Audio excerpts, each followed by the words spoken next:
جی شاعری کے علاوہ تو میں جی بالکل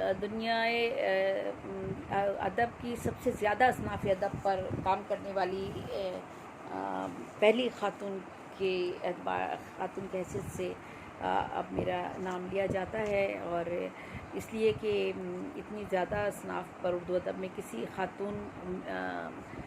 خاتون بھی کیا بلکہ شعراء اور شاعرات میں ہی کسی کا اتنی اصناف ادب پر کام ایک ساتھ نہیں ہے کہ اتنی کتب ہوں ان کی اردو ادب میں، اور انہوں نے اتنی اصناف پر کام کیا ہو. جیسے کہ میری شاعری کی 70 اصناف پہ نظم کا کام ہے، پھر نظم کی نئی ایک شعر صنف کی ایجاد ہے، اور پھر تربینی پر میرا کام ہے. پھر اس کے علاوہ غزلیات کے میرے جو ہے وہ مجموعے میرے یکار دوام میں یکجا ہوئے 21 مجموعے میرے وہ تھے.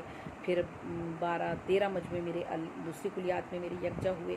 اور اسی طرح سے جو دیگر ادب کی اصناف ہیں، تو میں نے نہ صرف نظم اور غزل اور شاعری کی طرف میں محدود رہی، بلکہ میں نے افسانے لکھے، اور افسانے کے میرے 7 مجموعے شائع ہوئے ہیں. افسانوں کے ناول لکھے ہیں، ناولیٹ میں نے لکھے ہیں، تحقیق کی ہے، تنقید کی ہے، کالم ہیں، میرے مقالے ہیں، اور جو ہے تبصرے ہیں، تذکرے ہیں. تو یہ مطلب مختلف، اور سب کے ماشاءاللہ سب پر اللہ تعالیٰ کا یہ کرم ہے مجھ پر کہ میں نے سب کو کتابی شکل میں، کلیات کی شکل میں ان کو سامنے لائی ہوں. اور میری ہر کلیات، ہر ٹاپک پہ میری ہر کلیات پر میں جو ہے وہ 2,000 صفحے ہیں، یعنی 20 کتابیں میں نے لکھی ہیں تقریباً. ایک موضوع پر، تحقیق پر ہے، کالم پر ہے، تحقیق، تنقید، کالم، مقالے، یادداشتیں، تبصرے، تذکرے، انٹرویو، 2,000 صفحے کی کلیات ہیں میری. اسی طرح میری افسانے کے حوالے سے آپ چونکہ بات اب میں کر رہی ہوں تو میں افسانے پہ ہی بات کرتی ہوں کہ افسانے اور ناول جو ہے میرے 7 افسانوں کے مجموعے ہیں، جن کا میں ابھی پہلے ذکر کر چکی ہوں. تو اس لیے اب ان کے بارے میں دوبارہ سے کیا بات کروں، ان کی بات ہو گئی ہے. یعنی میرے افسانوں کے مجموعے میں ڈبل ہیروئن ہے، اور وہ پھول تھی یا پھول جھوٹی کہیں کی، ادھوری عورت، نہ پیاری آپی، اور جو ہے وہ شیرک پہ خنجر. اور اسی طرح سے جو ہے وہ پھر 7 مجموعے ہیں یہ میرے. اور ناولیٹ ہیں، دلدل ہے، اور شہزادے کا انتظار ناولیٹ، طوفان اور سوکھے پتے ہیں. اور یہ سارے میں ان کا نام چونکہ پہلے لے چکی ہوں، بات کر چکی ہوں. جہنم کے فرشتے ہیں. تو اور اسی طرح سے ناولیٹ میں کالی زبان ایک ناولیٹ ہے میرا. پھر میرا ایک ناول میں آدھی گواہی 200 صفحے کا ہے، تو اس پہ بھی ہم بات کرتے ہیں. پھر تو یہ میرے افسانے جو ہیں وہ اس میں یہ میرے افسانوں کے حوالے سے میری کلیات شائع ہوئی، جس میں میں نے اپنے سارے یہ مجموعے اور ناولیٹ اور ناول جو ہے میں نے ان کو یکجا کیا ہے. تو میرے جہاں تک ان کے موضوعات کا تعلق ہے، تو میں نے موضوعات کے بارے میں آپ کو پہلے بھی بتایا کہ میری زندگی، میری ہر تخلیق کا موضوع جو ہے زندگی ہے.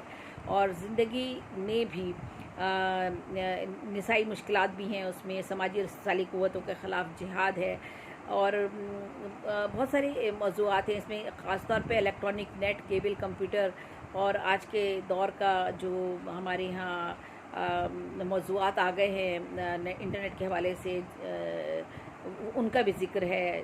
اخلاقی، مذہبی اور شرعی اصولوں کی بھی بات چیت ہے اس میں، اور جسمانی آسودگی، ناآسودگی، اور ہماری انسانی سوچ، سفلی اس کے جذبات، عقائد، جادو ٹونا، پیری، فقیری، محبت، نفرت، انسان کی رقابت کے، حسد کے جذبے، اور اس کا مرد کا جو ہے تسلط عورت پر، وہ بھی چیزیں ہیں. اسی طرح سے عورت کے بھی حوالے سے اس کی معاشرتی اور نفسیاتی زندگی جو ہے اس پر بات ہے، اس کی نفسیات ہے اس کی عورت کی. تو یہ ساری کی ساری انسانی فطرت کی جبلی تقاضے جو ہیں ان پر بات ہے.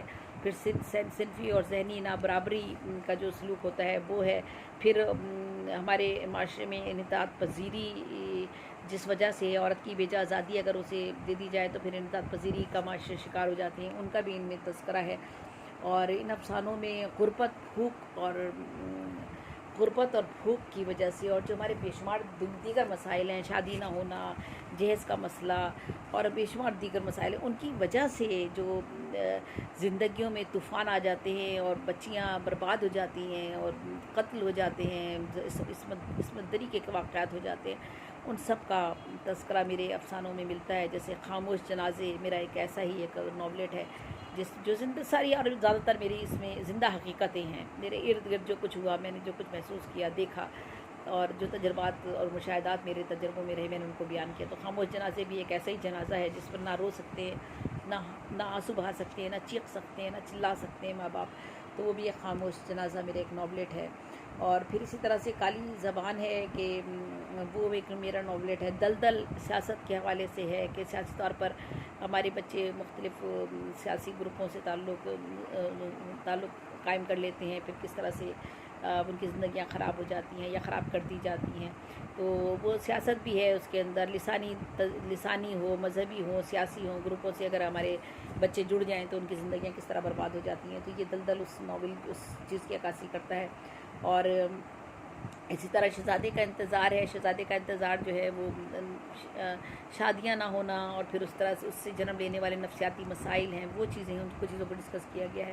اسی طرح سیر عدم کی آرزو، جس کا میں پہلے بھی ذکر کر چکی ہوں، یہ ناول جو ہے وہ تصوف کے حوالے سے یہ پورا ناول ہے. اس میں زندگی اور موت کا فلسفہ ہے. اس میں 2 کردار ہیں اور بھی ہیں، لیکن 2 کردار خاص طور پہ میاں بیوی کا ہے. بیوی کو ہارٹ اٹیک ہوا ہے اور وہ جو ہے زندگی اور موت کے فلسفے پر بات چیت ہو رہی ہے. اس میں ادب بھی ہے، زندگی بھی ہے، موت بھی ہے، فلسفہ بھی ہے، قرآن بھی ہے، شریعت بھی ہے، مذہب بھی ہے، تصوف بھی ہے.